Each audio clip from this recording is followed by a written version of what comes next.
हरतालिका तीज व्रत की संपूर्ण कथा। भाद्रपद महीने के शुक्ल पक्ष की तीज को हरतालिका तीज व्रत किया जाता है। इसमें भगवान शिव और मां पार्वती की पूजा अर्चना की जाती है। कहते हैं इनकी पूजा से महिलाओं को अखंड सौभाग्य का वरदान मिलता है। इस बार हरतालिका तीज व्रत 18 सितंबर को मनाया जाएगा। ये हरतालिका व्रत कथा शिवजी ने ही मां पार्वती को सुनाई थी। शिव भगवान ने इस कथा में मां पार्वती को उनका पिछला जन्म याद दिलाया था। उन्होंने कहा, हे गौरा, पिछले जन्म में तुमने मुझे पाने के लिए बहुत छोटी उम्र में कठोर तप और घोर तपस्या की थी। तुमने ना तो कुछ खाया और ना ही पिया, बस हवा और सूखे पत्ते चबाए। जला देने वाली गर्मी हो या कंपा देने वाली ठंड, तुम नहीं हटी, डटी रही। बारिश में भी तुमने जल नहीं पिया। तुम्हें इस हालत में देखकर तुम्हारे पिता दुखी थे।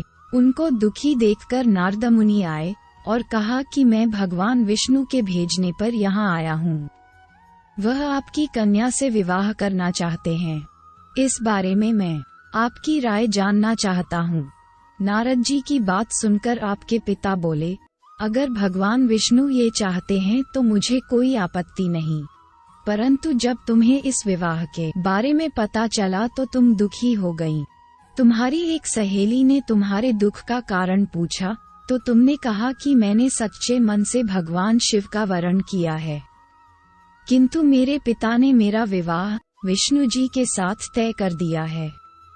मैं विचित्र धर्म संकट में हूँ। अब मेरे पास प्राण त्याग देने के अलावा कोई और उपाय नहीं बचा। तुम्हारी सखी बहुत ही समझदार थी। उसने कहा, प्राण छोड़ने का यहाँ कारण ही क्या है। संकट के समय धैर्य से काम लेना चाहिए।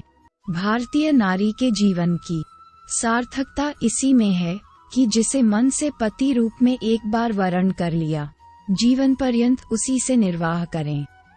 मैं तुम्हें घनघोर वन में ले चलती हूँ, जो साधना स्थल भी है और जहाँ तुम्हारे पिता तुम्हें खोज भी नहीं पाएंगे। मुझे पूर्ण विश्वास है कि ईश्वर अवश्य ही तुम्हारी सहायता करेंगे। तुमने ऐसा ही किया। तुम्हारे पिता तुम्हें घर में न पाकर बड़े चिंतित और दुखी हुए। इधर तुम्हारी खोज होती रही, उधर तुम अपनी सहेली के साथ नदी के तट पर एक गुफा में मेरी आराधना में लीन रहने लगी। तुमने रेत के शिवलिंग का निर्माण किया। तुम्हारी इस कठोर तपस्या के प्रभाव से मेरा आसन हिल उठा और मैं शीघ्र ही तुम्हारे पास पहुंचा और तुमसे वर मांगने को कहा। तब अपनी तपस्या के फलीभूत मुझे अपने समक्ष पाकर तुमने कहा, मैं आपको सच्चे मन से पति के रूप में वरण कर चुकी हूँ। यदि आप सचमुच मेरी तपस्या से प्रसन्न होकर यहाँ पधारे हैं तो मुझे अपनी अर्धांगिनी के रूप में स्वीकार कर लीजिए। तब तथास्तु कहकर मैं कैलाश पर्वत पर लौट गया।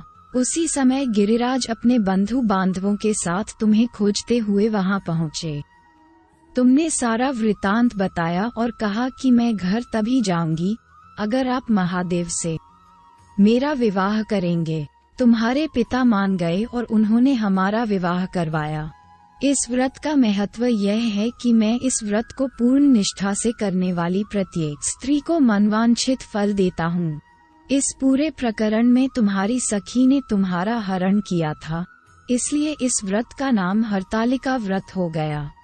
इस व्रत से जुड़ी एक मान्यता यह है कि इस व्रत को करने वाली स्त्रियां पार्वती जी के समान ही सुखपूर्वक पतिरमण करके शिवलोक को जाती हैं। सौभाग्यवती स्त्रियां अपने सुहाग को अखंड बनाए रखने और अविवाहित युवतियां मन मुताबिक वर पाने के लिए हरितालिका तीज का व्रत करती हैं। इस दिन व्रत करने वाली स्त्रियां सूर्योदय से पूर्व ही उठ जाती हैं और नहाकर पूरा श्रृंगार करती हैं। पूजन के लिए केले के पत्तों से मंडप बनाकर गौरी शंकर की प्रतिमा स्थापित की जाती है। इसके साथ पार्वती जी को सुहाग का सारा सामान चढ़ाया जाता है। रात में भजन कीर्तन करते हुए जागरण कर 3 बार आरती की जाती है और शिव पार्वती विवाह की कथा सुनी जाती है। इस व्रत के व्रती को शयन का निषेध है, इसके लिए उसे रात्रि में भजन कीर्तन के साथ रात्रि जागरण करना पड़ता है। प्रातः काल स्नान करने के पश्चात श्रद्धा एवं भक्ति पूर्वक किसी सुपात्र सुहागिन महिला को श्रृंगार सामग्री, वस्त्र, खाद्य सामग्री, फल, मिष्ठान एवं यथाशक्ति आभूषण का दान करना चाहिए। रेत के शिवलिंग बनाए हैं तो उनका जलाशय में विसर्जन किया जाता है और खीरा खाकर व्रत को संपन्न किया जाता है। जय पार्वती मैया। आशा करता हूँ दोस्तों आपको कथा अच्छी लगी होगी। ऐसी ही और कथाओं के लिए हमारे चैनल आध्यात्मिक इंसान को सब्सक्राइब करें। हर हर महादेव।